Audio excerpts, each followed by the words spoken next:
memajukan resiliensi perempuan. Nah, apa nggak tahu nih tujuannya apa. But ini clearly 2 sampai 3 sentence. Nanti saya kasih tahu sumbernya ya. Di situ ada list template-nya. Jadi kalau misalnya ada dosen atau siapa yang bilang, oh ini nggak bisa ini kalian outline exhibition konsep ini kayak begini cuma 3 kalimat gitu. Bisa di luar. Kalau di kampus ya sesuai dengan ininya masing-masing ya. Jadi usahakan kita berkomunikasi secara efektif. Objektif. Nah, yang disebut objektif adalah goal atau tujuan pamerannya dan apa yang diharapkan untuk diperlihatkan kepada pengunjung. Nah, biasanya di section ini barulah lebih panjang ya, dan juga di-include atau ditampilkan juga tujuan-tujuan target goal-nya itu apa. Kenapa kamu kemudian bikin pameran ini, apa yang ingin dicapai. Mungkin kalau memang misalnya mau ada angka atau ada hal-hal yang sifatnya detail, ini bisa dalam pointer yang dijelaskan satu persatu. Tapi sedikit lebih panjang daripada yang nomor 3, daripada outline, tapi juga nggak panjang banget kayak 5 halaman gitu. Nah, nggak. Baru kemudian kita bicara tentang tema dan topik. Nah, di sini dijelaskan what the exhibition will focus. Terus fokusnya tuh mau apa? Oke, seni grafis. Seni grafis yang apa? Era kapan? Tekniknya apa? Misalnya mau kategorinya teknik atau era atau gerakan dalam grafis atau mungkin message-nya gitu. Lalu misalnya temanya apa? Temanya misalnya revolusi industri atau reforma reforma orde baru atau mungkin apa ya temanya IKN gitu misalnya ya. Nah, itu diturunkan lagi ke dalam subtemanya ya. Jadi kayak oke, mau bicara tentang IKN, apanya nih gitu. Jadi kalau bisa jangan menggantung. Jelaskan bagian mananya yang mau ditunjukkan secara spesifik. Kemudian skala dan objek. Nah, yang dimaksud skala adalah ukurannya. Apakah exhibitionnya itu besar atau enggak. Bisa juga di sini mengambil parameter square meter ya, meter persegi. Terus kemudian akan ada apa saja di dalam pameran tersebut. Makanya di dalam sebuah pameran mungkin Kak Anung kemarin sudah menjelaskan juga bahwa harus ada registrar yang mencatat dan mengurutkan objek-objek yang ada di dalam pameran itu. Karena dengan itu kita bisa tahu skala dan objek apa aja dan kemudian baru deh bisa keluar budgetnya. Nah, terus kemudian target pengunjungnya. Pameran ini tuh mau menargetkan siapa pengunjungnya. Misalnya di proposal bisa disebutkan bahwa pameran menargetkan masyarakat umum, tapi yang mana? Apakah yang tinggal di, misalnya kalian pamerannya di Benyamin Sueb, yang misalnya tinggal di wilayah Jakarta Timur dan Jakarta Pusat, pengguna kendaraan umum, kalian sebutkan size jumlahnya, proyeksinya kurang lebih berapa. Terus kemudian kalau memang kalian mengincar untuk narasi tertentu atau mungkin berhubungan dengan narasi, bisa juga disebutkan menargetkan misalnya kalau sesuai ya perempuan atau mungkin particular ethnic group ya kayak misalnya isu-isu sensitif tuh adalah diaspora atau warga keturunan. Nah, itu bisa disebutkan di sini karena memang kalau positioningnya politis nggak apa-apa disebutkan di dalam proposal. Lalu publikasi dan merchandise. Diperlihatkan daftar apa saja yang akan dikembangkan dari pameran itu. Apakah akan ada katalog, apakah akan ada program publik, apakah akan ada media kit ya, kemudian undangan, poster, dan merchandise. Kemudian apakah akan ada public program ya. Di dalam setiap pameran pasti ada public program yang melengkapi. Kalian juga sering melakukan ini. Biasanya ada workshopnya dan lain-lain. Apakah ada talknya dan lain-lain. Ini sepertinya kalian sudah paham. Terus kemudian ini nggak hanya museum ya, tapi kalau misalnya kampus kita tuh berkolaborasi nggak sama media atau berkolaborasi nggak sama kampus lain atau galeri lain. Kemudian di sini disebutkan juga nih siapa aja sih yang akan mengelola pameran tersebut. Nah, kalau pamerannya berada di bawah organisasi manajemen, maka akan diberikan apa namanya list dari eh, member atau anggota kunci dari exhibition management tersebut. Kemudian kalau misalnya pamerannya itu pameran keliling, pengen dong someday punya pameran keliling, bikin pameran keliling gitu nggak cuma di UNJ atau di Jakarta aja. Kita harus ngelis venue yang sudah confirm. Kalau belum confirm harus dikasih tanda bintang atau ditulis dalam konfirmasi. Atau kita juga bisa menyebutkan pihak-pihak yang tertarik untuk ikut berkontribusi di dalam pameran ini. Yang ke-13, marketing dan komunikasi. Jadi kita harus bikin outline ya, atau kita harus bikin draft siapa saja yang akan terlibat di dalam em, apa ya, front end evaluation tuh evaluasi di awal dan juga harus dijelaskan strategi komunikasinya apa. Sosial media Bu, iya sosial medianya di mana aja, Sister? Mau di TikTok juga nggak? Atau mau di Instagram Story atau di mana? Dan pesan apa yang ada di dalamnya? Kira-kira key message-nya itu apa? Berapa kali posting dalam sebulan misalnya? Durasi komunikasinya itu berapa lama? Nah, yang terakhir, di dalam sebuah proposal pameran em, harus ada evaluasi ya. Disebutkan bahwa pameran ini akan dievaluasi dengan cara apa. Misalnya, setelah pameran kami akan memberikan survei atau misalnya sesimpel kayak ada barcode di mana pengunjung bisa ngasih feedback. Jadi itu menunjukkan due diligence, niat baik kita sebagai pengelola pameran atau pengelola organisasi yang merupakan bagian pengelola organisasi yang salah satu bagian programnya adalah pameran untuk mendapatkan umpan balik dan masukan dari masyarakat. Jadi 14 poin ini adalah poin yang di mana-mana itu dipakai. Kalian bisa pakai kapanpun dan kalian akan nggak pusing gitu harus mikirin apa aja yang ada di dalam proposal. Nah, terkait dengan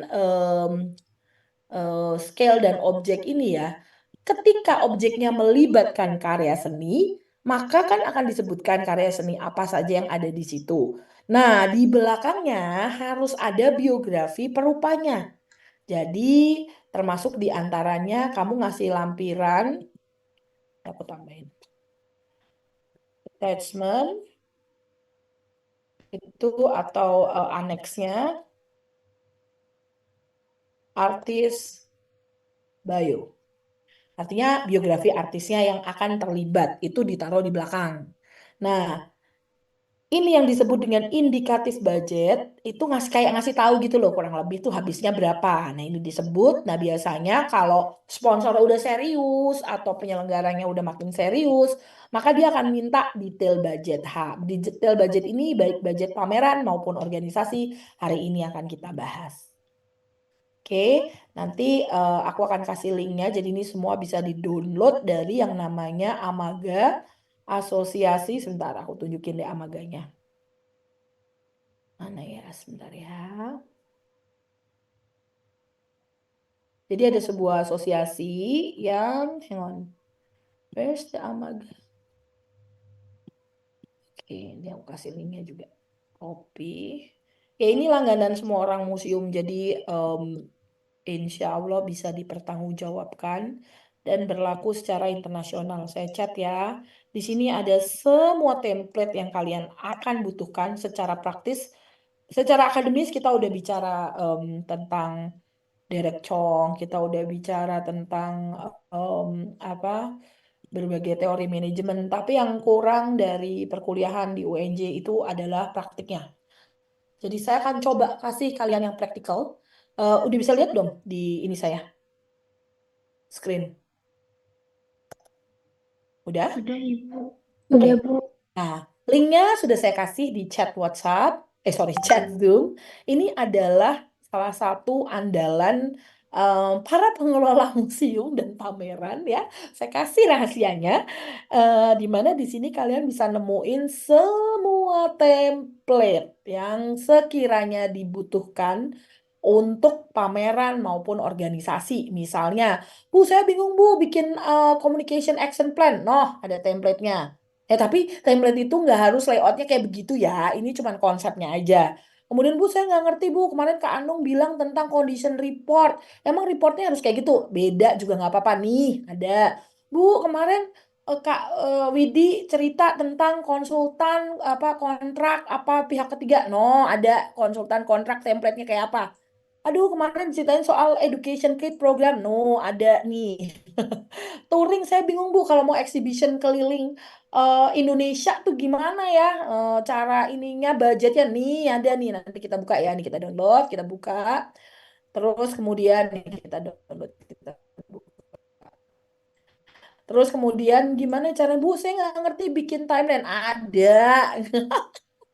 Kemudian misalnya kalian bekerja di sebuah museum atau galeri, kalian bingung nih baru kerja hari ketiga. Oke, tugas kamu adalah kan biasanya kadang-kadang kalau di galeri kecil itu kita satu orang kita ngerjain semuanya. Benar-benar kita ngerjain dari facility sampai ngurusin tamu sampai ngurusin artis. Yang lainnya tuh cuman kerja part time gitu. Kadang tuh ada tuh kayak begitu ya. Nah, itu kalian bisa ngambil terus kalian tahu-tahu disuruh bikin, ya dong kamu bikin ini ya facility report ya bingung dong. Nah, inilah facility report template ini yang dimaksud. Terus kalau mau minjem karya Bu saya bingung. No, ada nih in word loan form template artinya mau minjem karya buat dimasukin. Jadi jangan ada alasan lagi. Sebenarnya di sini udah ada semuanya dan bisa diolah. Yuk kita buka satu-satu. Misalnya kita buka eh, exhibition budget yang static ya. Nih contohnya ya. Ini yang sebelah kiri ini income atau masukan. Belum ya. Stop share bentar. Nih, saya kirim dulu ini kalau masuk doc dia kok nggak berhenti. Sebentar, sebentar. Status exhibition. Oke. Oke, resume. Resume kok nggak mau? Sebentar. Dia nggak mau ya. Kalian belum lihat screennya sama sekali ya? Belum Ibu. Mana ya? Oke, resume share. Aneh sekali dia. Pause. Resume nggak bisa. Right, sebentar aku coba stop dulu. Bentar ya. Got it. Oke, coba kalian buka yang kok nggak mau ya dia. Static template ya. Zoom, zoom, zoom, zoomnya mana kok hilang? Ini contoh untuk static template.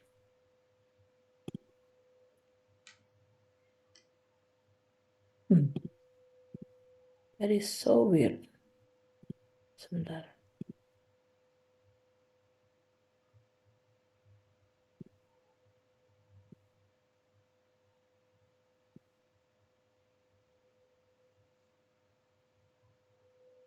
Aduh, ini aneh sih, sebentar. Aku kirim aja di chat. Tuh. Sebentar ya. Stop share. Kalian bisa nggak ya, bisa tolong bukain untuk Kuka karena tiba-tiba dia tidak mau dibuka dari sini. Ada yang pakai laptop nggak?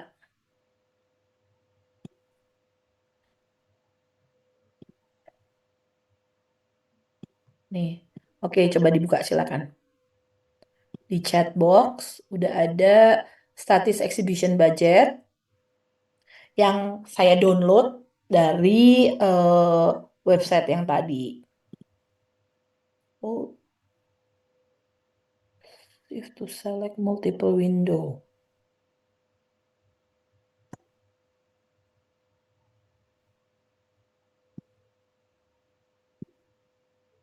Ya, yang nggak mau. Oke, ada yang bisa bantu saya share nggak Word-nya, static exhibition budget? Karena entah kenapa saya nggak bisa share lagi.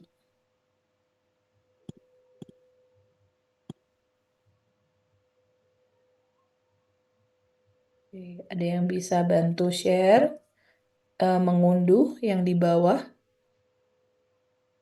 Terima kasih sebelumnya.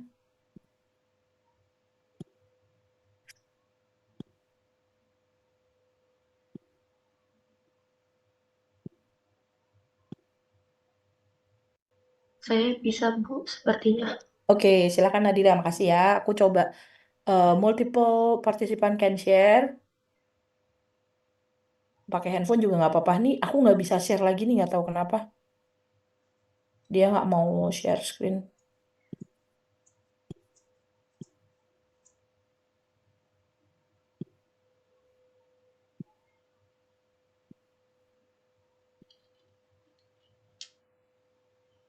Oke, thank you. Nah, di sini sebelah kiri ini ada income, artinya pemasukan. Sebelah kanan ada expenditure, artinya pengeluaran. Nah, eh, kalau di organisasi yang memikirkan keberlanjutan, dia tidak hanya memikirkan pengeluaran, tapi juga dia memproyeksi pemasukan. Jadi sebelah kiri dia memperlihatkan bahwa dari merchandise itu katalog, postcard akan menghasilkan sekian. Kemudian dari pengeluaran ini yang pertama adalah fee kuratornya berapa? Ini kalau di rupiah ya. Artis fee berapa? Nah, artis fee ini ada tiga ya. Artis fee adalah apa namanya biasanya si honornya dia sebagai perupa, jadi kita membayar untuk gagasan dan konsep. Yang kedua, biaya produksinya nanti bisa dimasukin ke design and production. Yang ketiga, kalau misalnya pakainya itu royalti dan dia sebenarnya sudah atau lisensi dan sebenarnya dia udah bikin karya itu sebelumnya, tapi dia kita cuma butuh lisensinya untuk memamerkan karya atau memproduksi karya. Itu jadi beda-beda. Jadi ini artis fee ini yang dimaksud di sini adalah artis fee yang membayar konsep dan ciptaannya gitu. Di sini ada tiga yang utama, fee kurator, fee artis, dan biaya public program. Nah, kalau misalnya di Hima, mungkin ini biasanya bisa kebayar ya, kayak bayarannya narasumber lah segala macam.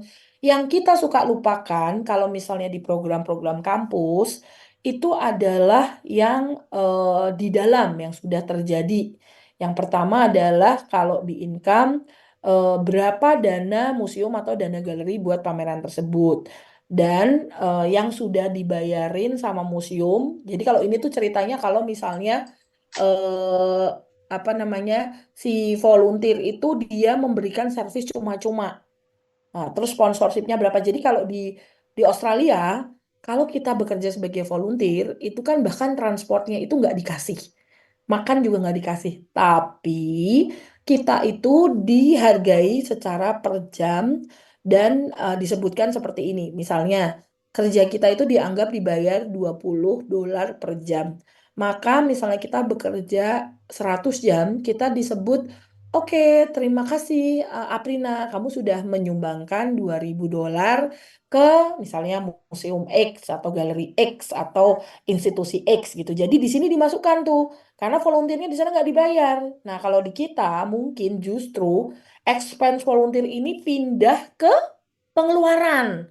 Jadi kalau di sini yang disebut pengeluaran hanya museum staffnya atau galeri staffnya. Nah, sini yang di kalau di Indonesia volunteernya dipindah ke kanan. Karena kalian biasanya dikasih uang transport kan sama uang makan. Nah, jadi kalau kita adalah organisasi ini dipindah ke pengeluaran. Selain itu, pengeluaran yang lain adalah desain dan produksi pameran. Ini biasanya kalau di luar itu harus ada, di sini juga sih harus ada. Ya, silakan diturunkan lagi. Ya, terus. Oke, diturunkan lagi. Oke, sip, cukup. Nah, biasanya ada exhibition designernya. Kalau exhibition designer itu belum ke cover di di museum staff, maka kita harus masukkan ke sana.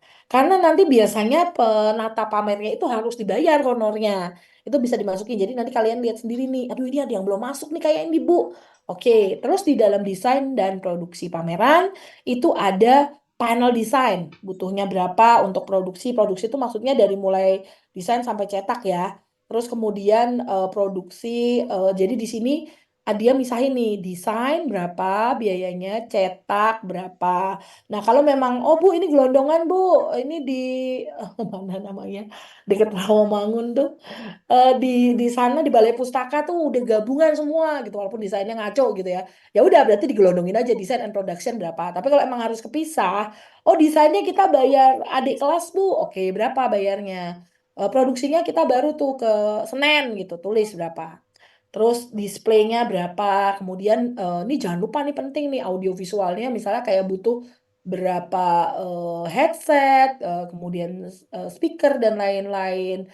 Fotografi, terus kemudian juga kalau di museum itu ada minjem gambar ya. Minjem foto, copyrightnya bayar berapa, lisensinya bayar berapa.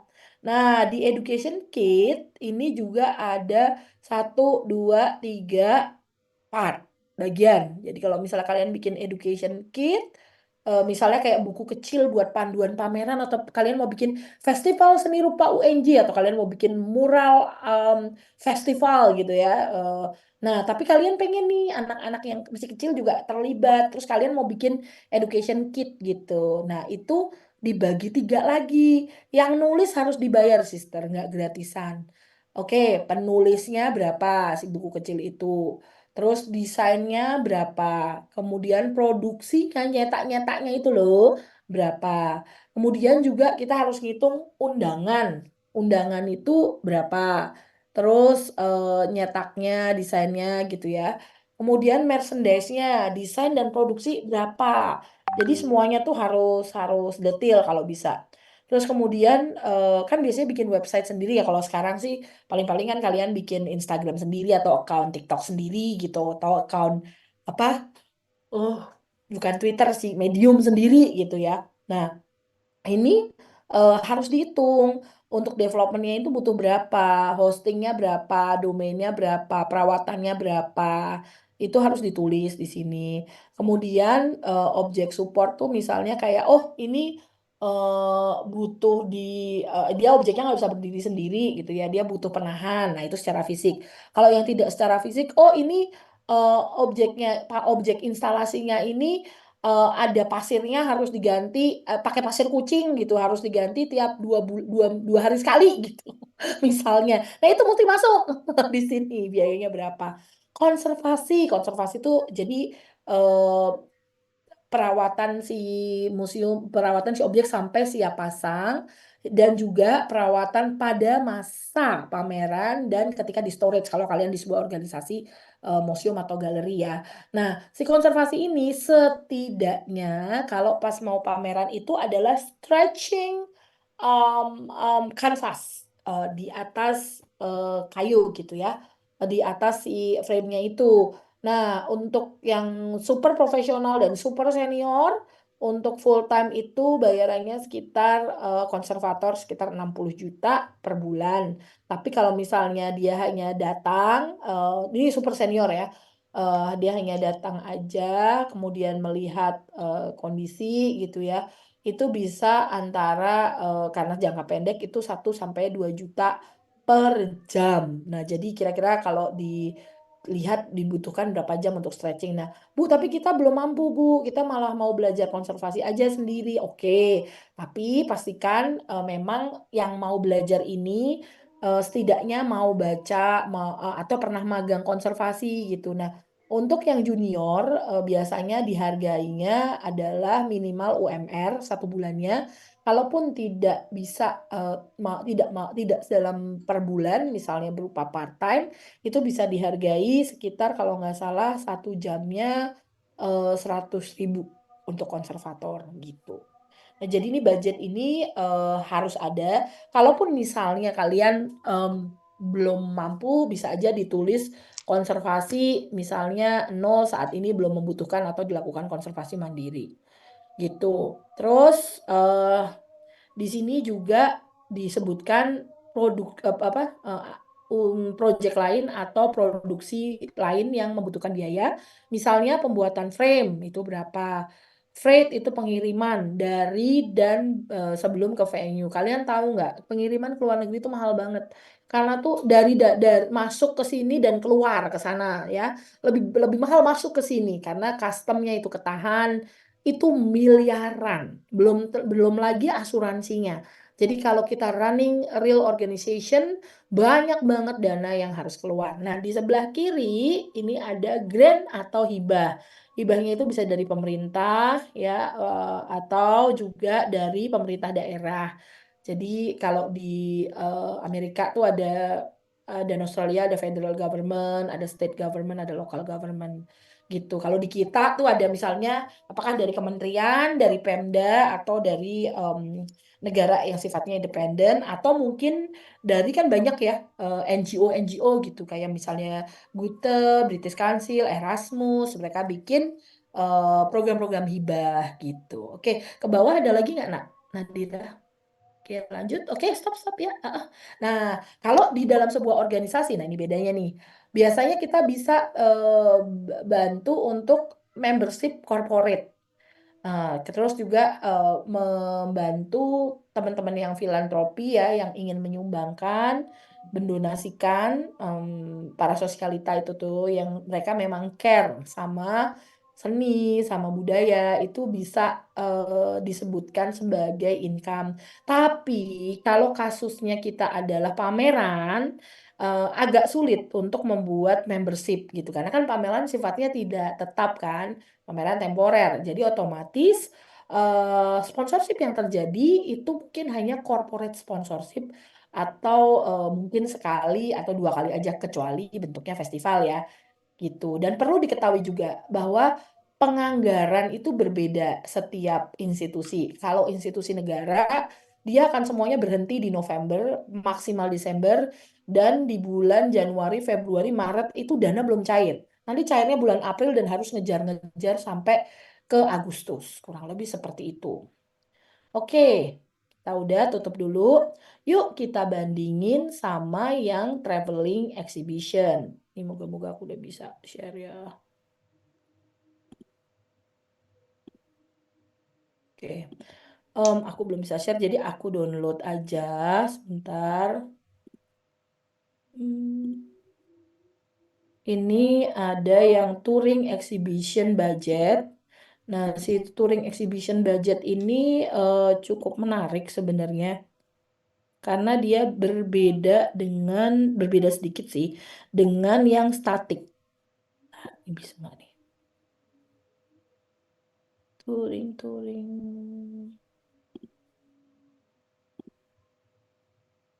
Oke, oke, kelihatan ya. Nah, ini touring budget. Ini ada di sini nih. eh jadi di sini kalau touring budget, kalau di kanan sama semua, ya. Di kiri tiba-tiba ada venue hire fees. Nah, kalau misalnya di touring budget itu ada dua kemungkinan. Dia mengundang kita dan membayar. Jadi ada satu National Museum di Filipina yang dia tuh mereka pameran tentang Abaka. Nah, karena mereka pameran tentang Abaka tuh dianggap keren banget dan Filipin banget, maka mereka itu diundang kemana-mana dan mereka dibayar gitu. Nah, jadi si venue hire ini, jadi mereka dibayar sama venue-nya. Venue hire ini bisa jadi income, bisa jadi expenditure. Kalau kita dibayar oleh venue-nya, maka itu jadi income. Kalau kita harus membayar untuk sewa, maka itu jadi expenditure atau pengeluaran. Nah, dengan ini kalian nanti harusnya nggak bingung nih kalau ngelihat format-format budget yang datang dari luar negeri. Kalian bisa ngelihat apakah matrik income dan expenditure-nya ini imbang atau enggak. Terus kemudian yang disebut in kind itu adalah bantuan atau sumbangsih yang sifatnya tidak bersifat cash atau monetary. Misalnya yang tidak monetary ya, Epson minjemin proyektor. Nah, itu kan proyektornya ada nilainya. Kalau kita sewa kan mahal, tapi mereka tidak ngasih duit untuk sewa. Alih-alih memberikan dana tunai, mereka memberikan fasilitas untuk kita pakai. Nah, tapi kan itu ada nilainya juga. Jadi itu harus dikonversi ke dalam monetary. Oke, kalau sewa proyektor tuh berapa sih satu jam, satu hari, katakanlah 1 juta. Ternyata Epson nih minjemin atau Toshiba gitu ya, minjemin kita seminggu 7 hari full. Berarti 7 kali 1 juta, nilainya 7 juta. Dan masukkanlah ke income atau revenue. Kenapa? Karena kemudian ini akan bisa bikin yang kanannya balance. Nah, jadi kalau misalnya kalian berpikir, ah enggak bu, ini dia nggak cash, nggak bisa dipakai, ya nggak juga. Itu kan mengurangi pengeluaran kalian. So ini tetap di kayak ini kalau kalian kerja di hasil EV itu juga pasti mereka akan menghitung in kind itu berapa. Nah, kemudian di sini balik lagi kalau di sini masuk tabel volunteer ya, karena di sana volunteer itu tidak dibayar serupiah pun, sedolar pun. Nah, di kanan ini masuknya kalau di Indonesia volunteer kalau kita bayar makan, kemudian misalnya kita bayar makan sama transport. ya nggak kita bayar fee-nya. Itu yang di sini adalah volunteer transport, volunteer meal. Sedangkan volunteer fee nol atau dinilai karena kita nggak ngeluarin kanan di sini nol, di kirinya misalnya harusnya dibayar 100.000 per hari, maka kalau kita pakai volunteer dan digratisin fee-nya 7 hari, di sini ditulis 700.000 gitu. Agak pusing nggak? Nggak, harusnya gampang ya. Jadi volunteer itu di kanan kalau kita mengeluarkan, tapi volunteer itu di kiri kalau kita dapat sumbangan bener-bener gratis. Kalau misalnya parsial atau paruan, berarti yang kita bayar itu misalnya transport atau makanan itu ditaruh di expenditure, fee yang digratiskan oleh orang yang membantu kita itu ditaruh di kiri. Jadi akhirnya kanan dan kiri ini masing-masing punya angka. Kanan dan kiri masing-masing bisa ngeluarin angka. Nah, sama ini juga di sini ada text panelnya berapa, education kit, object support, dan lain-lain. Tapi di sini yang kita bisa lihat adalah nih yang lumayan keluar ya, packaging. Karena kan pindah-pindah. Jadi harus bongkar pasang, habisnya berapa. Kemudian freight atau pengiriman dari dan ke venue. Crates, peti ya, petinya itu berapa? Apalagi kalau misalnya karyanya itu fragile, instalasi kecil-kecil ngepakin satu-satu gitu. Alhamdulillah sih kalau di Indonesia ada macam-macam, ada Merdeka, ada Art Merdeka, art handlernya, ada Serum. Jadi kita kalau butuh quotation tinggal panggil, halo, mau ada project nih, tertarik nggak? Oh tertarik, boleh dong, kita dikasih quotes, bakal habis berapa. Nah, itu bisa tuh minta. Kita nggak pusing mikirin crates, packaging, frames gitu. Enggak ding frames biasanya mereka nggak ngerjain. Nah, terus kemudian opening itu tuh berapa gitu. Jadi untuk acara juga ini. Apakah dan apa pengeluarannya hanya ini? Tentu saja tidak. Banyak sekali pengeluaran-pengeluaran lain juga kalau di Indonesia. Misalnya mang-mang parkir ya kita taruh di miscellaneous tuh. Pungli, pungli. Kalau kita pindah-pindah pameran bayar izin tuh ya, izin gak gratis tuh. Kadang-kadang mereka minta aja, ada aja yang diminta. Nah itu kita mesti siapin dananya. Belum lagi tips di Indonesia tuh tipsnya tuh harus gede gitu. Orang bantuin ngangkut-ngangkut mas-masnya. Masa kita nggak ngasih minum, kita nggak ngasih tips gitu kan. Jajannya, hospitality-nya, meeting-meetingnya. Nah kalau di luar udah biasa kita nggak dikasih apa-apa meeting ngangkut-ngangkut kita nggak dikasih tips biasa. Kalau di Indonesia kita bisa dihajar. Jadi di expenditure ada pengeluaran namanya miscellaneous yang kalian bisa turunkan, hospitality, gratitude, tips gitu-gitu masuk gitu. Jadi em, kalau bingung nanti kalian bisa nanya nih habis ini, Bu, kalau yang ini masuk apa? Bu, kalau yang itu masuk apa? Saya pengen kalian kalau ikut mata kuliah saya, kalian tuh setelah ini bisa bikin proposal yang profesional, budget yang profesional. Oke, kita tutup dulu untuk yang pameran. Oke, sebelum kita masuk ke anggaran organisasi yang lebih rumit, ada pertanyaan nggak? Nggak ada nih, pada paham semua. Yakin, nggak ada Ibu, pertanyaan. saya mau bertanya, Bu. Boleh, Nadira, silahkan. Saya kan kadang suka ada ngeliat pameran atau sebuah acara itu tentang kayak kayak apa ya Bu bahasanya? Kayak untuk saya lupa bahasa ini. Nggak apa-apa, dipikir dulu aja. Kayak untuk donasi gitu Bu. Charity, Kalau ya? semisal kenapa Ibu? Charity. Iya. Nah, kalau seperti itu kira-kira di pameran seni itu bisa atau enggak ya Bu? Dan biasanya itu tuh yang jadi donasi itu tuh misalnya kan kalau tadi kalau volunteer yang benar-benar nggak dibayar kan masuknya ke income gitu kan jadi dia Benar. kayak nah kalau kayak gitu apakah hanya dari segi staffnya aja atau sebenarnya tuh juga kayak dari seniman-senimannya juga dia masuknya jatuhnya jadi kayak gitu Bu dan Nah, kira-kira kalau kalau misalnya acara seperti itu mereka mm, tuh biasanya memang benar-benar hanya untuk donasi atau sebenarnya itu kayak ada trik di baliknya yang gimana dia tetap juga dapat income uang, itu. ya. Iya. Ya, pertanyaanmu bagus banget, Nadira. Dan ini realitas di lapangan ya. Eh, Seniman kalau dia menggratiskan fee, maka kita taruh di kolom kiri. Nah, Kalau dia parsial, nah ini sering terjadi di program-program yang pernah saya kerjakan juga. Dia itu sebenarnya tetap dapat, tapi dia menyumbangkan sebagian. Jadi misalnya kesepakatan dengan organisasi yang buat pameran charity ini, oke, 25% masuk ke organisasi itu. Tapi 75 atau 75% masuk ke galeri dan seniman yang dilelang karyanya misalnya ya. Nah, senimannya bilang, ada seniman yang benar-benar ngasih karya yang benar-benar top notch lah ya, emang emang tuh karya bagus gitu. Tapi ada juga seniman yang kayak ya udah deh ini kan buat charity, ini karya nggak laku-laku, ya udah ini aja yang dilelang karena dia cari momentum. Ada, ada. Ada juga yang dia ngasih karya bagus gitu ya. Terus kemudian dia taruh, dia kirim, dia bilang mendingan dilelang daripada pakai fixed price. Karena kalau fixed price kenanya kan lebih murah. Kalau lelang, apalagi kalau ada selebriti lah, ada patron yang ngeri-ngeri lah ya, yang duitnya triliunan gitu ya. Dia kan ada kesempatan karyanya laku lebih besar. Jadi walaupun dia menyumbangkan 25% dari penjualan, dia tetap untung daripada dia jualan di galeri normal. Nah, di sisi lain, exposure charity ini bagus buat dia, gitu.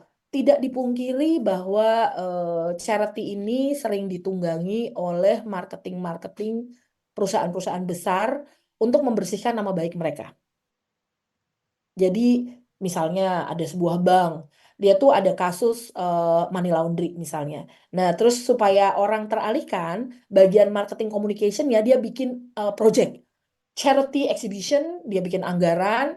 Nah, sebenarnya memang banyak revenue-nya masuknya banyak, tapi kan kemudian disumbangkan ke charity. Tapi budgetnya itu sebenarnya adalah budget marketing yang gunanya untuk membersihkan nama baik mereka. So, semoga itu menjawab. Jadi kita sebagai pelaku seni boleh idealis, harus ya.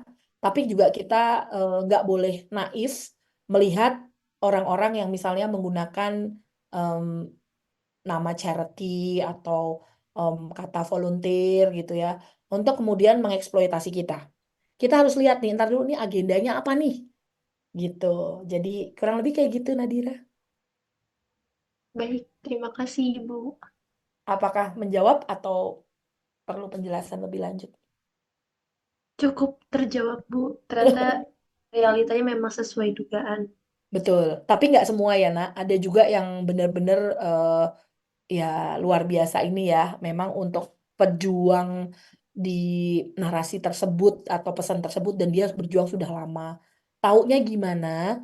Membedakan antara pameran charity gimmick dan pameran charity yang beneran. Lihat track record orangnya. Dia ini memang aktivis yang punya idealisme dari dulu, punya rekam jejak kayak gitu atau enggak. Kalau dia cuma seeking attention, seeking publicity, itu kelihatan kok. Dia ya emang dia nggak real di situ gitu. Dia nggak punya rekam jejak itu gitu. Atau rekam jejaknya cuma emang stepping stone atau basa-basi aja gitu. Dan bener nggak duitnya itu masuk ke yang berimpact gitu. Kita cek di websitenya, misalnya dia mau nyumbang ke katakanlah ya ini cuma contoh rumah autis atau dia nyumbang ke apa namanya em, shelter anjing gitu ya. Bener nggak di postingannya ada karena ada yang mengaku-ngaku menyumbangkan tapi duitnya nggak pernah nyampe. So that's the reality. Gitu. Oke. Oke, kita lanjut ya. Kita punya waktu sekitar 10 menit sebelum nanti aku akan minta kalian mungkin mempelajari secara mandiri. Ya, topik yang kedua adalah anggaran organisasi. Ya, jadi anggaran tuh menyebalkan tapi menyenangkan. Saya justru paling senang bikin anggaran. Kalau boleh jujur, pekerjaan seni, kalau kalian udah masuk ke manajemen, itu lebih sering lihat Excel sama Word daripada lihat karya seni. Tapi nggak apa-apa kalau kalian menikmati. em, ini sih lebih banyak dampak baiknya gitu. Karena kemudian kita bisa bantu teman-teman kita kalau mereka mau dibohongin gitu misalnya. Oke, kita coba lihat yang ini. Saya coba ngambil yang super simple. Ini dari pengelola desa ya. Bentar, nih, oke coba. Alright, nah ini ADART mungkin kalian sering dengar namanya ADART dan mungkin kalian wondering kenapa sih kok pada pakai misalnya organisasi di bawah pemerintah atau organisasi di bawah lembaga masyarakat, kok pakainya nama yayasan, kok bukan nama PT gitu. Padahal kan dia usaha satu. Kalau yayasan, dia lebih lentur, mau bisnis apa aja, mau bikin festival, mau apapun. Cuman syaratnya kita nggak boleh bilang profit. Kalau yayasan kita harus bilang surplus. Nah, yayasan juga punya keleluasaan ketika dia bekerja sama dengan pemerintah, dia itu bisa sampai up to 2 miliar mendapatkan hibah kerjasama tanpa harus lelang. Nah, jadi kan kalau di pemerintah itu ada batasnya. Nah, kalau misalnya kita jasa konsultan itu maksimal 100 juta, jasa lain-lain itu maksimal 200 juta. Nah, di atas itu harus lelang. Jadi artinya kita harus berkompetisi dengan vendor-vendor lain. Kalau misalnya menggunakan nama yayasan, yayasan itu bisa ditunjuk langsung oleh badan pemerintah untuk melaksanakan program-program pemerintah satu proyek maksimal 2 miliar. Nah, itu menariknya yayasan karena itulah banyak sekali organisasi ya yang menggunakan yayasan juga. Contohnya Yayasan Jakarta Biennale, contohnya Yayasan Ruang Rupa. Ruang Rupa punya tiga sumber ya. Ada RUX tuh, kemudian Good School dan juga mereka punya yayasan gitu. Nah, mungkin yang udah biasa main di ruang rupa atau yang biasa main sama teman-teman Good School pasti penasaran gitu yang ada di belakangnya seperti apa. Tapi yang jelas pola-pola yang sama itu dijalankan oleh organisasi-organisasi di seni di seluruh dunia. Mereka punya PT, mereka punya yayasan, dan mereka punya organisasi yang bergerak. Jadi aktivitasnya itu sustain gitu, ada project terus gitu, terus menerus gitu. Kalau kalian wondering gimana caranya mereka dapat duit ya, gimana ya? Karena mereka memang running seperti perusahaan dan siap menampung dengan berbagai platform, baik yayasan maupun PT maupun CV maupun em, komunitas atau kelompok. Nah, ini salah satu contoh namanya Bumi Panggung, dia tuh pengelola desa budaya. Gimana sih cara bikin anggaran dasar dan anggaran rumah tangga? Menurut saya ini lumayan simpel ya. Jadi kalau misalnya bikin proposal anggaran ADART, mungkin teman-teman juga sering di Hima. Nah, ini tuh yang penting ada pengantarnya. Jadi pengantarnya hukumnya apa nih? Kalau misalnya di organisasi itu di bawah kampus ya berarti apakah ada SK-nya, apakah ada kalian bikin misalnya pendaftaran perkumpulan atau apa, itu bisa didaftarkan. Kalau pendaftaran perkumpulan enak di dinas sosial, cuman ngurusin surat RT, surat domisili, terus kemudian lapor ke dinas sosial, bisa saya bikin perkumpulan dan kalian bisa mendapatkan dana dari situ. Nah, ini tuh simple banget. Yang disebut anggaran dasar adalah di situ disebut namanya apa, lembaganya, waktunya di mana dibuatnya, tempatnya di mana, terus di sini disebut bentuknya apa. Oh, ternyata bentuknya itu lembaga pemerintah kalurahan dan disebut lembaga kalurahan. Oke, ini berarti di bawah kelurahan. Wilayahnya di mana? Nah, kalau ini si Bumi Panggung berada di 14 padukuhan, Garon, Cabean, Ngireng-ngireng, Geneng, Jaranan, Gelondong, dan lain-lain. Dan Bumi Panggung ini juga dipilih oleh si Panggung Harjo ini dipilih oleh Jogja Biennale buat bekerja sama karena mereka tuh rapi banget dan mereka tuh mendukung banget pemajuan kebudayaan. Oke, terus kemudian wewenangnya, oke, kalian juga kalau bikin ADART mesti jelas gitu. Kalian tuh wewenangnya di mana aja? Apakah kalian akan masuk ke seni atau masuk ke kriya juga, atau kalian masuk ke pendidikan atau apa? Nah, di sini disebutin tuh matriknya satu-satu, adat dan tradisi, kesenian, permainan tradisional, jadi disebut satu-satu. Bahasa, oh bahasa juga masuk ke lingkup mereka, ya. Sastra, aksara, kerajinan masuk juga, kuliner masuk juga, pengobatan masuk juga, penataan ruang bangunan lingkungan masuk juga gitu ya. Jadi wewenangnya lumayan banyak nih. Warisan budaya masuk juga. Oke, tadi udah bentuk, wujud, dan wewenang ya. Bab 2 masuklah ke azas, filosofi, dan tujuan. Azasnya apa? Kalian mau azasnya biasanya sih standarnya Pancasila dan UUD 1945. Tapi kalian juga boleh juga misalnya mau berasaskan pemajuan kebudayaan, Undang-Undang Pemajuan Kebudayaan tahun 2017 kan kemarin kita udah ngomongin tuh soal itu. Kemudian prinsip filosofi mengatur pada apa nih karena di DIY, jadi dia ikut peraturan daerah ya. Terus kemudian di pasal 7 menjaga keselamatan dan kelestarian budaya dan lain-lain. Ini nanti visi bisa dibuat ya. tujuannya apa? Oke, nanti sebutin tujuannya satu, dua, tiga, apa segala macam. Kalau bisa jangan BS ya, beneran gitu sincere.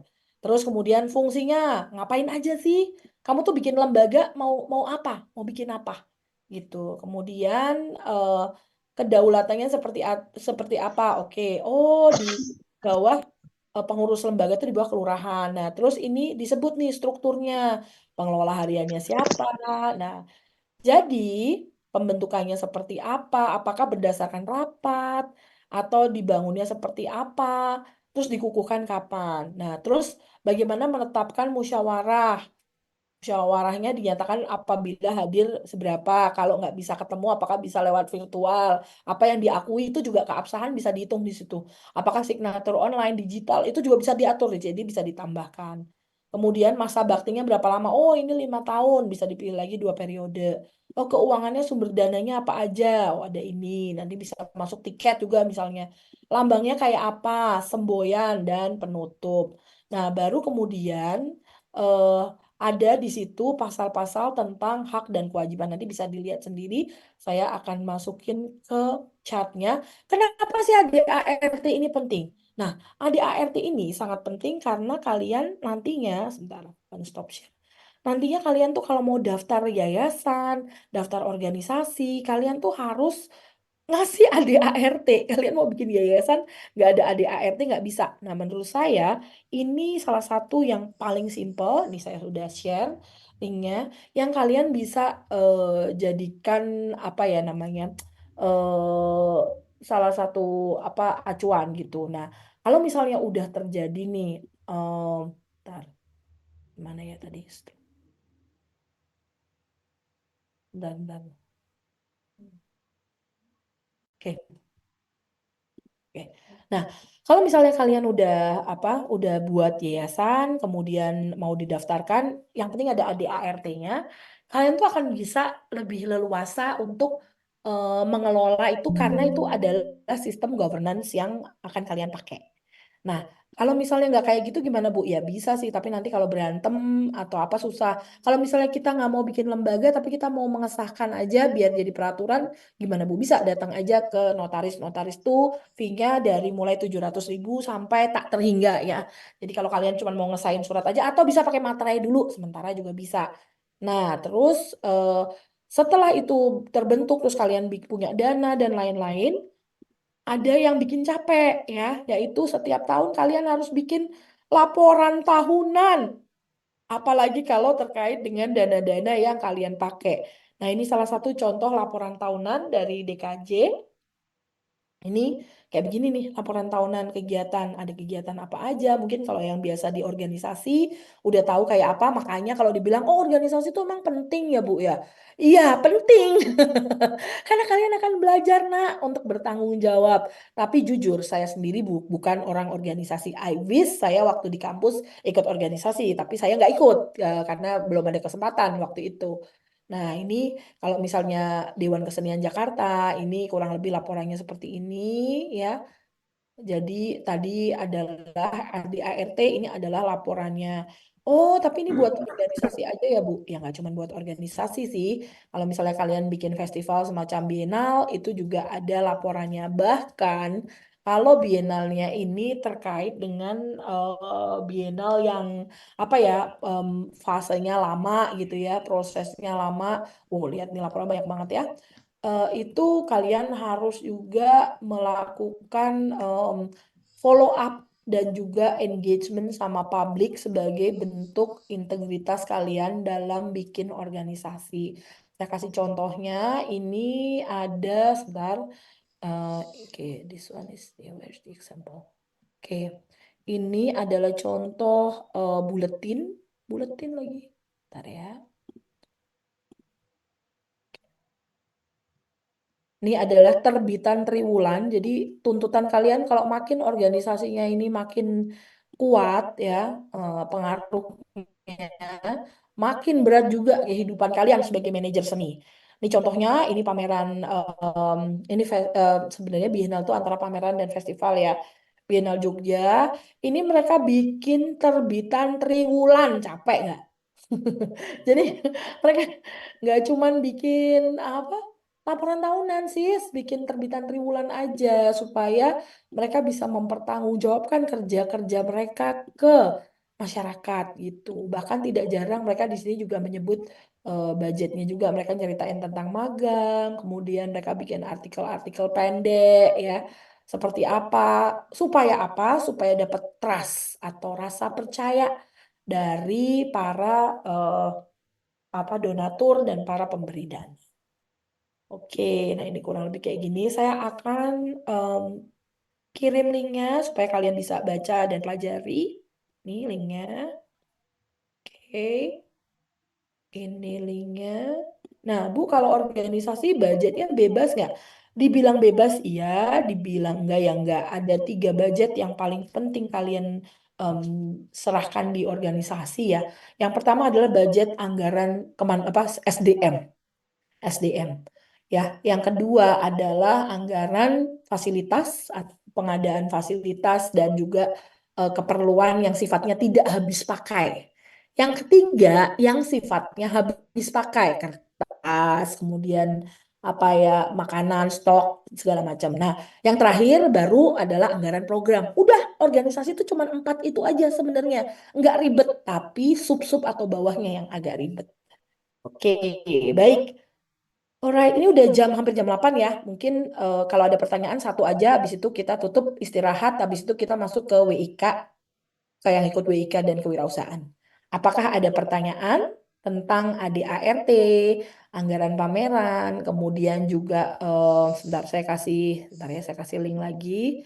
Ada satu yang mungkin penting.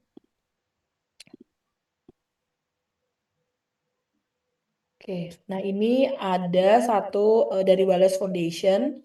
Sebenarnya, sebentar.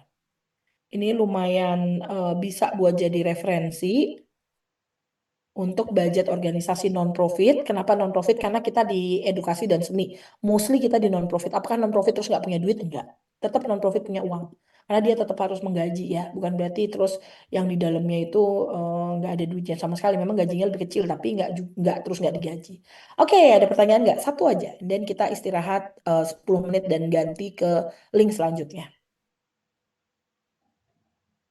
Nggak ada? Oke. Kalau gitu PR kalian adalah ini sama-sama ya. Kalau yang manajemen maka kalian harus ini individu ya. Ambil salah satu nyari nyari salah satu contoh budget organisasi. Sedangkan yang pameran kalian harus nyari salah satu contoh budget pameran. Kalian boleh nyari dari mana aja. Boleh nyari dari dalam negeri, dari kampus, dari luar negeri boleh. Pokoknya naruh budget aja. Kalian harus nyari sendiri, oke? Dan diposting di linknya. Nanti kalau nggak punya linknya, aku kasih link Google Drive, oke? Itu aja. Kalian bahkan nggak perlu nganalisis, cuma nyari budget doang.